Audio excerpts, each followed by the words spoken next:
ಭವ್ಯ ಪರಂಪರೆ, ಸಾಂಸ್ಕೃತಿಕ ಶ್ರೀಮಂತಿಕೆ ಮತ್ತು ಕೋಮು ಸೌಹಾರ್ದದ ಪ್ರತೀಕವಾಗಿರುವ ಬಂಗ್ರಾ ಮಂಜೇಶ್ವರ ಇಂದು ಅಭಿವೃದ್ಧಿಯ ದೃಷ್ಟಿಯಿಂದ ಸಂಪೂರ್ಣ ಕಡೆಗಣಿಸಲ್ಪಟ್ಟಿದೆ. ದಶಕಗಳಿಂದಲೂ ಇಲ್ಲಿನ ಜನಾಂಗದ ಆಶೋತ್ತರಗಳು ಜನಪ್ರತಿನಿಧಿಗಳ ನಿರ್ಲಕ್ಷ್ಯದ ಸುಳಿಯಲ್ಲಿ ಸಿಲುಕಿ ನಲುಗುತ್ತಿವೆ. ಐತಿಹಾಸಿಕ ಹಿರಿಮೆ ಮತ್ತು ಸಾಂಸ್ಕೃತಿಕ ಸಂಪತ್ತು ಬಂಗ್ರಾ ಮಂಜೇಶ್ವರವು ಕೇವಲ ಒಂದು ಪ್ರದೇಶವಲ್ಲ, ಇದೊಂದು ಇತಿಹಾಸದ ಭಂಡಾರ. ಇಲ್ಲಿನ 161 ವರ್ಷಗಳ ಹಳೆಯದಾದ ಕಟ್ಟಡವು ಇಂದಿಗೂ ಯಾವುದೇ ಹಾನಿಗಳಿಲ್ಲದೆ ಅಚಲವಾಗಿ ನಿಂತಿದ್ದು, ಅಂದಿನ ವಾಸ್ತುಶಿಲ್ಪದ ವೈಭವವನ್ನು ಸಾರುತ್ತಿದೆ. ಒಂದು ಕಾಲದಲ್ಲಿ ಭವ್ಯವಾಗಿ ನಡೆಯುತ್ತಿದ್ದ ಜೋಡು ಕಂಬಳವು ಈ ಮಣ್ಣಿನ ಸಾಂಸ್ಕೃತಿಕ ಗುರುತಾಗಿತ್ತು. ಆದರೆ ಕಾಲಕ್ರಮೇಣ ಅದನ್ನು ಇಲ್ಲಿಂದ ಸ್ಥಳಾಂತರಿಸಿದ್ದು ಸ್ಥಳೀಯರಿಗೆ ದೊಡ್ಡ ನೋವುಂಟು ಮಾಡಿದೆ. ಸೌಹಾರ್ದತೆಯ ವಿಚಾರಕ್ಕೆ ಬಂದರೆ ಕನಿಲ ಕ್ಷೇತ್ರ ಮತ್ತು ಮೊಹಿಯುದ್ದೀನ್ ಜುಮಾ ಮಸೀದಿಯು ಇಲ್ಲಿನ ಹಿಂದೂ ಮುಸ್ಲಿಂ ಬಾಂಧವ್ಯಕ್ಕೆ ಸಾಕ್ಷಿಯಾಗಿ ನಿಂತಿದೆ. ಶ್ರೀಮದ್ ಅನಂತೇಶ್ವರ ದೇವಸ್ಥಾನ, ಕೀರ್ತೇಶ್ವರ ದೇವಸ್ಥಾನ ಹಾಗೂ ರಾಷ್ಟ್ರಕವಿ ಗೋವಿಂದ ಪೈಯವರ ನಿವಾಸದಂತಹ ಪ್ರಮುಖ ತಾಣಗಳು ಇಲ್ಲಿರುವುದು ಈ ಪ್ರದೇಶದ ಸಾಂಸ್ಕೃತಿಕ ಮಹತ್ವವನ್ನು ಹೆಚ್ಚಿಸಿವೆ. ಬಂಗ್ರಾ ಮಂಜೇಶ್ವರದ ಜೈನ ಮಠವು ಪ್ರವಾಸೋದ್ಯಮದ ದೃಷ್ಟಿಯಿಂದ ಒಂದು ಪ್ರಮುಖ ಸಂದರ್ಶನ ಕೇಂದ್ರವಾಗುವ ಎಲ್ಲ ಅರ್ಹತೆಯನ್ನ ಹೊಂದಿದೆ. ಆದರೆ ನಿರ್ವಹಣೆಯ ಕೊರತೆಯಿಂದಾಗಿ ಇಂದು ಆ ಜಾಗವು ಕಾಡುಪತಿಗಳ ಆವಾಸ ಸ್ಥಾನವಾಗಿ ಸಮಾಜದ ವಿರೋಧಿಗಳ ಅಡ್ಡೆಯಾಗಿ ಬದಲಾಗಿದೆ.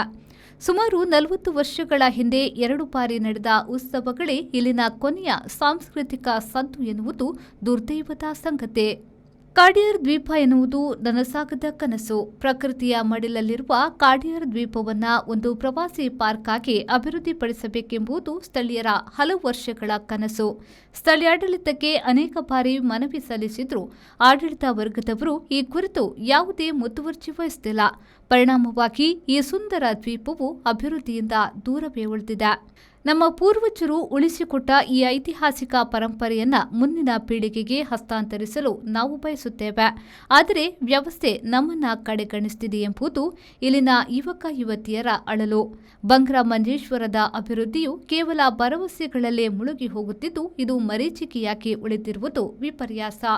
ಜೈನ ಮಠವಾದ ಐತಿಹಾಸಿಕ ತಾಣವನ್ನು ಸಂರಕ್ಷಿಸಿ ಪ್ರವಾಸೋದ್ಯಮ ಕೇಂದ್ರವಾಗಿ ರೂಪಿಸಬೇಕಾಗಿದೆ. ಕಾಡಿಯಾರ್ ದ್ವೀಪದ ಅಭಿವೃದ್ಧಿಗಾಗಿ ಪಾರ್ಕ್ ಹಾಗೂ ಮೂಲಭೂತ ಸೌಕರ್ಯಗಳನ್ನು ಕಲ್ಪಿಸಬೇಕಾಗಿದೆ. ಸಾಂಸ್ಕೃತಿಕ ಪುನರ್ಜೀವನಗೊಳಿಸಲು ಸ್ಥಳಾಂತರಗೊಂಡಿರುವ ಕಂಬಳದಂತಹ ಸಂಸ್ಕೃತಿಗಳನ್ನು ಪುನಃ ಉತ್ತೇಜಿಸುವ ಪ್ರಯತ್ನವೂ ಅಗತ್ಯವಿದೆ. ಇತಿಹಾಸ ಮತ್ತು ಪ್ರಸ್ತುತತೆಯ ಸಂಗಮವಾಗಿರುವ ಬಂಗ್ರಾ ಮಂಜೇಶ್ವರದ ಅಭಿವೃದ್ಧಿಗೆ ಜನಪ್ರತಿನಿಧಿಗಳು ಇನ್ನು ಮುಂದಾದರೂ ಕಣ್ಣು ತೆರೆದು ಸ್ಪಂದಿಸುತ್ತಾರೆಯೇ ಎಂಬುದನ್ನು ಕಾದು ನೋಡಬೇಕಿದೆ. 40 വർഷങ്ങൾക്ക് മുമ്പ് ബംഗ്ര മഞ്ചേശ്വരമായിരുന്നു മഞ്ചേശ്വരത്തെ സിറ്റി എന്നറിയപ്പെടുന്നത്. അപ്പോൾ ഈ ബംഗ്ര മഞ്ചേശ്വരത്തെ ഇപ്പോൾ കാണപ്പെട്ട ആ ബിൽഡിങ്ങിൻ്റെ അവിടെയാണ് മൊത്തത്തിലുള്ള വ്യാപാരങ്ങളൊക്കെ നടന്നുകൊണ്ടിരുന്നത്. അതുപോലെ മഞ്ചേശ്വരത്തെ ഏറ്റവും വലിയ ഒരു ഉത്സവം എന്ന് പറയുന്നത് ജോടുകര കമ്പളുണ്ടായിരുന്നു.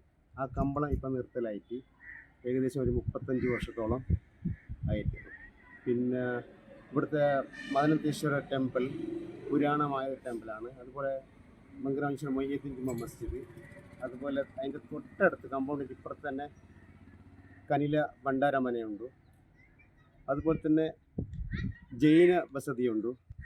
അതുപോലെ ഈ ടൂറിസ്റ്റ് കേന്ദ്രമായിട്ട് മാറ്റാൻ പറ്റുന്ന ഒരു സ്ഥലം കൂടിയാണ്. ഇന്ന് സാമൂഹിക ദ്രോഹികളുടെ ഒരു അഴിഞ്ഞാട്ട കേന്ദ്രമായിട്ട് മാറിയിരിക്കുന്നു. അതുപോലെ ബംഗ്രാ മഞ്ചേശ്വരത്ത് കാടിയാർ പ്രദേശമുണ്ട്. കാടിയാർ പ്രദേശത്ത് ರೆಹಮಾನುದ್ಯಾವರ V4 ನ್ಯೂಸ್ ಮಂಜೇಶ್ವರ.